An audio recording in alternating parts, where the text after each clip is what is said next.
चलते हैं हम लोग। जैसे पहले पार्ट में आप लोगों ने कहा था कि जब आप शीशा और ऑर्डिनेट एक दूसरे को जब इंटरसेक्ट करते हैं, जिस बिंदु पर इंटरसेक्ट करते हैं उसको क्या बोलते हैं? ओरिजिन, जिसको हिंदी में मूल बिंदु कहते हैं। तो मूल बिंदु का जो कोऑर्डिनेट होता है, जो निर्देशांक होता है, क्या होता है? 0, 0 होता है। इस बात को ध्यान रखिएगा कि मूल बिंदु का कोऑर्डिनेट क्या होता है? तो 0, 0।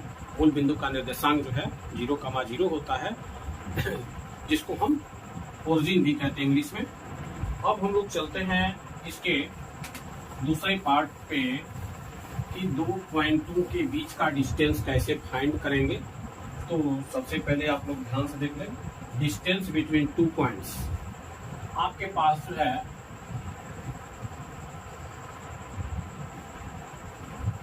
ये x है, ये जो है x डैश, ये आपका y और ये जो है y डैश। हमारे पास दो बिंदुएं हैं। हमारे पास एक A बिंदु है और दूसरा जो है B। अब ये है कि इसके बीच का डिस्टेंस कैसे फाइंड करें। तो बीच का डिस्टेंस फाइंड करने पहले इसका पोजीशन ज्ञात करते हैं कि ओरिजिन से जो इसका परपेंडिकुलर डिस्टेंस है, यहाँ से इसको परपेंडिकुलर डालेंगे, ये डिस्टेंस कितनी है, और यहाँ से भी इस पर हम परपेंडिकुलर डालेंगे, लंब डाल लेंगे और उसको चेक करेंगे परपेंडिकुलर डाल करके। अब ये देख लीजिए, हम इसको L लिख लेते हैं, इसको M लिख लेते हैं। तो हमने मान लिया कि मूल बिंदु से जो L की जो डिस्टेंस है ये x1 है और जो M का डिस्टेंस है ये क्या? x2, क्योंकि x एक्सिस पर है तो ऐसा ही मानना है। और यहाँ से जो y डिस्टेंस की तरफ गया है, y एक्सिस की तरफ, इसका यदि हम लोग क्या मान रहे हैं? y1 ले लिया, ये जो है हाइट जो है क्या है? y1 है और इसकी हाइट क्या है? y2 है। क्या है? y2 है। तो सबसे पहले है कि अब इससे इस पर इसके जो है LM के पैरेलल यहाँ से लाइन खींचो। क्या करो? लाइन खींच लीजिए, मैंने LM के समानांतर जो है, मैंने x एक्सिस के समानांतर यहाँ से लाइन खींच लिया। यदि इसको ये C बिंदु पर क्या करता है? इंटरसेक्ट करता है, काटता है, तो ये आपका क्या हो जाएगा? 90 डिग्री। और इससे इसको क्या करें? मिला दें। और यही डिस्टेंस हमें जो है फाइंड करना है कि AB की वैल्यू कितनी है। अब देखिए यहाँ रोचक चीज क्या है कि ये x1 है और पूरा क्या है? x2 तक। ये कितना हो जाएगा? तो x2 माइनस x1, जितना ये है उतना ही क्या होगा? AC भी होगा। तो इसको हम लिख सकते हैं x2 माइनस x1। सिमिलरली इसी तरह से ये पूरी जो है डिस्टेंस y2 है और ये जो है y1 है, तो B से C का जो डिस्टेंस होगा इसको हम क्या लिख सकते हैं? y2 minus y1। अब आप लोग जो है ध्यान से देख लीजिए, ये आपका डिस्टेंस क्या हो गया BC के बीच का? तो y2 माइनस y1। अब यहाँ पर ये 90 डिग्री है, तो निश्चित रूप से ये एक संपूर्ण त्रिभुज बन रहा है, राइट एंगल ट्रायंगल बन रहा है। तो अब यहाँ पर हम कौन सा फार्मूला लगा सकते हैं? तो पाइथागोरस थ्योरम लगा सकते हैं, जो आप लोगों ने पहले से भी पढ़ा है। तो अब क्या करेंगे? अब लिखेंगे इन ट्रायंगल ABC, और C जो है आपका क्या है? 90। तब क्या करेंगे? Using by Pythagoras theorem. तो पाइथागोरस थ्योरम क्या होता है? तो हाइपोटेनस का स्क्वायर माने कर्ण का वर्ग जो है आधार के वर्ग और लंब के वर्ग के क्या होता है? इक्वल। तो AC की वैल्यू यहाँ पर क्या है? ध्यान से देख लीजिए, AC की वैल्यू x2 माइनस x1 का होल स्क्वायर, और BC की वैल्यू क्या है? देख लीजिए y2 माइनस y1। तो यहाँ लिख देंगे y2 माइनस y1 का होल स्क्वायर। ये आपका AB स्क्वायर हो गया। अब AB की जब वैल्यू फाइंड करते हैं तो ये क्या हो जाता है? अंडर रूट में हो जाएगा। क्या हो जाएगा? अंडर रूट में x2 माइनस x1 का होल स्क्वायर और प्लस y2 माइनस y1 का होल स्क्वायर हो सकता है। ये आपका एक फार्मूला बन गया, जिससे डिस्टेंस को हम स्मॉल d से डिनोट करेंगे। तो ये आपका फार्मूला क्या हुआ? x2 माइनस x1 का होल स्क्वायर और प्लस y2 माइनस y1 का होल स्क्वायर। ये आपका एक फार्मूला बन गया डिस्टेंस बिटवीन टू पॉइंट्स। अब देखिए यहाँ एक और इसका ए का कोऑर्डिनेट क्या हो सकता है, तो x1 कामा y1 हो जाएगा और बी का कोऑर्डिनेट क्या होगा, x2 कामा y2 हो जाएगा। तो ए बी के बीच का डिस्टेंस क्या है, तो x2 माइनस x1 और y2 माइनस y1 इस फार्मूले को रख देंगे तो आपके बीच दो बिंदुओं के बीच की दूरी निकल सकता है। अब यहाँ पर ये है, यदि आप जो है इस पॉइंट को ही चेंज कर लें, क्या करें, पॉइंट को चेंज कर लें। यदि ए का कोऑर्डिनेट जो है ये इस डिस्टेंस को हम x2 कर लें और इस डिस्टेंस को क्या कर लें, x1 कर लें, ये बदल जाएगा, यहाँ x1 हो जाएगा और यहाँ पे क्या हो जाएगा, x2 हो जाएगा। तो यहाँ पर x1 हो गया और यहाँ पे क्या हो गया, x2 हो गया।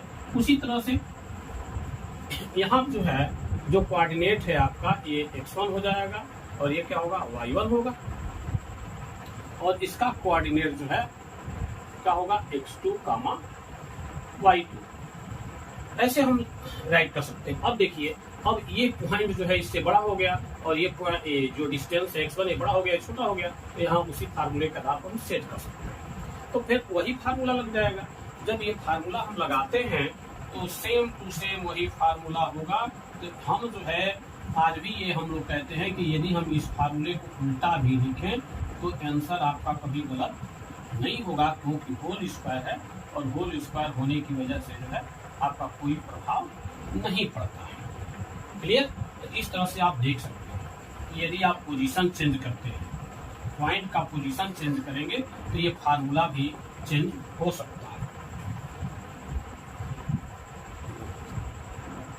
देखिए, अब हम लोग चलते हैं किसी भी पॉइंट का मूल बिंदु से डिस्टेंस कितना होता है।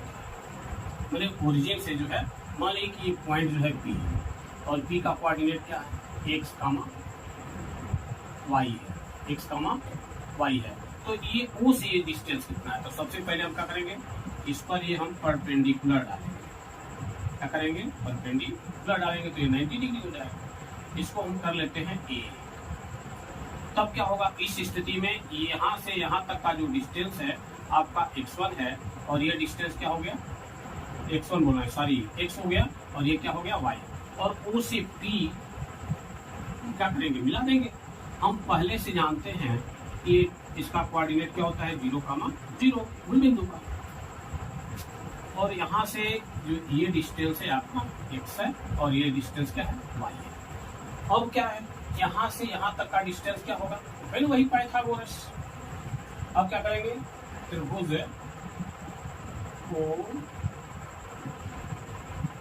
OAB में इन ट्रायंगल OAB क्या होगा, पाइथागोरस थ्योरम लगाइए तो OP square equal to OA square plus AP square हम राइट कर सकते हैं।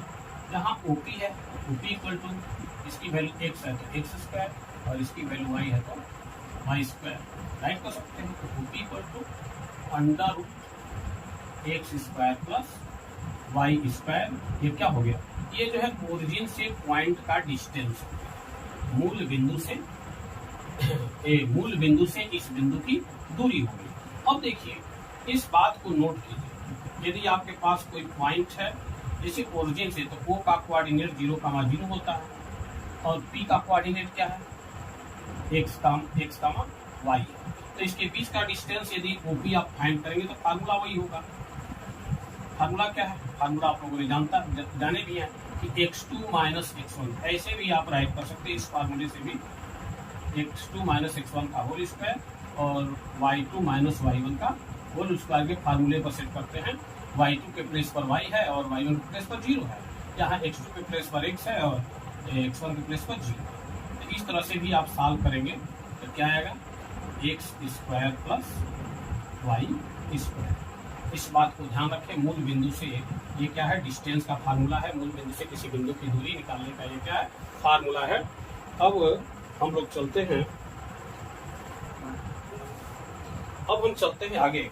यदि कोई पॉइंट एक्स एक्सिस पर है तो उसको किस फॉर्म में लिखेंगे, यदि any point on x axis is the form of x axis को यदि कोई पॉइंट लेना है कि कोई पॉइंट जो है एक्स एक्सिस पर, मैंने यहाँ है तो वहाँ हम लोग क्या लिखते हैं, ए कामा 0 के रूप में लिख सकते हैं। दूसरा इम्पॉर्टेंट फैक्ट क्या है, कैसे हम कोई भी पॉइंट लेट करते हैं, तो दूसरा यह है कि यदि ये कहाँ लेट करेंगे तो at x axis, at x axis, x axis को कोई पॉइंट यदि लेना है तो ए कामा 0 के रूप में लेते हैं। यदि वाई एक्सिस पर कोई पॉइंट लेना है, the point at on the y axis, तो इसको जो है 0 कामा बी के भाग में लिखते हैं, 0 कामा बी के रूप में हम राइट करते हैं। क्लियर। अब हम चलते हैं, कुछ इंपॉर्टेंट फैक्ट हैं, उस इंपॉर्टेंट फैक्ट को आप लोग अपने मन में रखें, जिससे पूरे एक्सरसाइज या चैप्टर को आप लोग आसानी से सॉल्व कर सकते हैं। कुछ इस कोऑर्डिनेट के फार्मूले से आपको कंडीशन आता है, जैसे रेक्टेंगल है, आपके पास रेक्टेंगल है, रेक्टेंगल में क्या होता है, आयत, हिंदी में उसको क्या बोलते हैं, आयत बोलते हैं। तो आयत के लिए कंडीशन क्या है, तो आयत के लिए आप लोग जानते ही हैं, आयत का फिगर ऐसे बनता है, रेक्टेंगल का फिगर ऐसे बनता है, ये है ए बी सी डी। यदि कोई रेक्टेंगल इस फॉर्म में, तो ये साइड जो है इस साइड ए बी जो है सी डी के बराबर होगा, और ये जो है बी सी जो है ए डी के इक्वल हो सकता है। तो कंडीशन क्या होता है रेक्टेंगल के लिए कि ए बी जो है सी डी के इक्वल होगा और बी सी जो है ए डी के इक्वल होगा। इसके बाद जो है जो डायगोनल है, जो विकर्ण है, विकर्ण ए सी जो है बी डी के इक्वल होगा। ये कंडीशन है, ये क्या है, कंडीशन है कि ये साइड, ये जो विकर्ण है, डायगोनल है, इस डायगोनल की इक्वल होगा। ये किसका कंडीशन है, रेक्टेंगल का, आयत का। दूसरा होता है हमारा, एक होता है पैरालेलोग्राम। क्या होता है, पैरालेलोग्राम। पैरालेलोग्राम ये क्या होता है, समांतर चतुर्भुज, समांतर चतुर्भुज। और समांतर चतुर्भुज का फिगर आयत से मिलता जुलता है, लेकिन ये सभी एंगल 90 डिग्री के नहीं होते, लेकिन रेक्टेंगल का जो एंगल है, सभी एंगल, चारों एंगल 90 डिग्री के होते हैं। तो पैरालेलोग्राम का फिगर ऐसे बनता है, इस बात को ध्यान रखें। तो इसमें ये साइड इस साइड के इक्वल हो जाएगा, ये साइड इस साइड के इक्वल हो जाएगा, लेकिन डायगोनल इक्वल नहीं होगा, अर्थात विकर्ण बराबर नहीं होगा। तो इसके लिए कंडीशन क्या होगा कि ए बी जो है सी डी के बराबर होगा और बी सी जो है ए डी के बराबर होगा, लेकिन इसको हम बट लिखते हैं, लेकिन बट जो डायगोनल ए सी है, ये डायगोनल बी डी के बराबर नहीं हो सकता, क्योंकि ये बड़ा हो, ए सी यदि बड़ा हो जाएगा तो बी डी छोटी हो जाएगी। ये रहा। अब हम चलते हैं दूसरा जो फिगर है हमारा, स्क्वायर का। जो दूसरा फिगर है क्या है, स्क्वायर। स्क्वायर के लिए कंडीशन क्या है, इसको हम वर्ग बोलते हैं, हिंदी में क्या बोलते हैं, वर्ग बोलते हैं। और वर्ग भी रेक्टेंगल शेप का ही होता है, लेकिन थोड़ा सा अंतर ये होता है कि इसमें चारों साइड इक्वल होते हैं, इसमें चारों साइड इक्वल होते हैं, ऐसे बनता है, इसके 4 साइड जो है इक्वल होते हैं। तो इसके लिए कंडीशन क्या है कि ए बी जो है सी डी के इक्वल होते हैं, ए बी जो है बी सी और सी डी और डी, ये चारों साइड जो है इक्वल होगा। और विकर्ण जो होगा, जिसको हम डायगोनल बोलते हैं, डायगोनल ए सी जो है बी डी के बराबर होता है। इसके लिए, तो इस वर्ग के लिए, इस स्क्वायर के लिए। लेकिन दूसरा जो कंडीशन है, अब देखते हैं जो चौथा फिगर लास्ट है, तो ये जो है आपका है रोम्बस। क्या है, ये रोम्बस है, जिसको हम बोलते हैं सम चतुर्भुज। क्या बोलेंगे, सम चतुर्भुज। सम चतुर्भुज क्या होता है, एक वर्ग का ही, स्क्वायर का ही रूप होता है, लेकिन उसमें सभी एंगल 90 डिग्री के होते हैं, और इसमें सभी एंगल 90 डिग्री के नहीं होते। चारों साइड इक्वल होंगे, लेकिन डायगोनल इक्वल नहीं होंगे, ध्यान दीजिएगा। इसके लिए कंडीशन क्या है? इसके लिए कंडीशन क्या है कि ए बी बराबर बी सी बराबर सी डी बराबर डी ए, लेकिन जो ए सी जो डायगोनल है ये बी डी के इक्वल जो डायगोनल है आपस में बराबर नहीं होंगे। ये आपके जो है 4 कंडीशन रहे। इसी कंडीशन पे आप लोग क्वेश्चन या क्वाड्रिलेटरल को वेरीफाई कर सकते हैं कि किस टाइप का जो है क्वाड्रिलेटरल है। इसी के साथ आज का जो टॉपिक है समाप्त होता है। सबका धन्यवाद।